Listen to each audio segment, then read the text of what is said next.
Hi, 大家好, I'm Alison. Welcome back to my channel. If you like my video, please subscribe, leave a thumbs up, and send to a friend who also want to learn Chinese. For this video, I will read it twice. The first time, I will read it very slowly, and then I will repeat it with normal speed. If you feel that you can understand everything in the first part, you can challenge yourself and listen to the fast version. And don't forget to check out the description below. There I have the material and the flashcard for this story. Are you ready for the listening practice?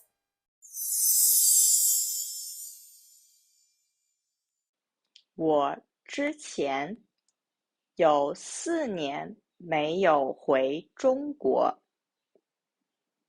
这次回到中国以后，我发现中国变化很大，城市没有特别大的变化，但是人们的生活方式不一样了。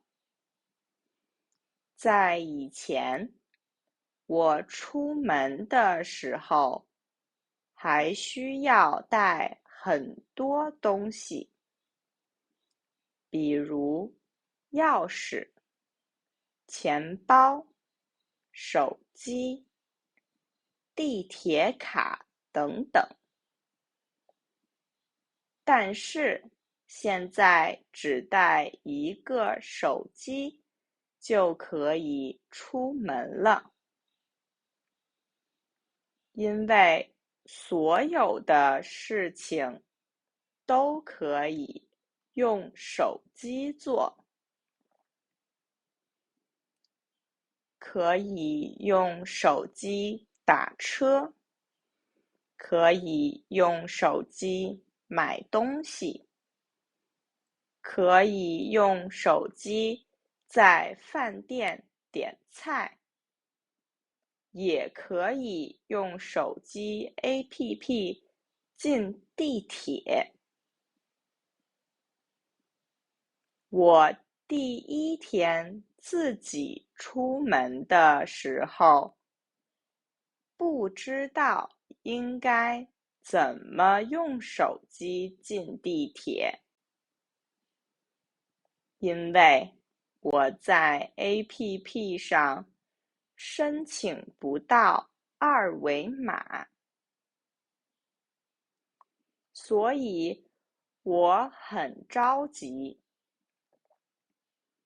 最后只能去问地铁里的工作人员，让他们帮助我找到了二维码。而且我发现去商场的人变少了，很多商场里面卖东西的店也变少了，而且在里面逛的人也不多。但是商场里的饭店变多了。今天我去了一家商场，商场的每一层都有很多饭店，可是没有什么别的东西。但是我明白是为什么，因为商场里的东西都很贵，一样的东西，如果在网上买，会更便宜，也更方便。我不知道我喜不喜欢这样的变化，因为我还是喜欢和朋友一起出门逛街。我之前有4年没有回中国，这次回到中国以后，我发现中国的变化很大，城市没有特别大的变化，但是人们的生活方式不一样了。在以前，我出门的时候还需要带很多东西，比如钥匙、钱包、手机、地铁卡等等，但是现在只带一个手机就可以出门了。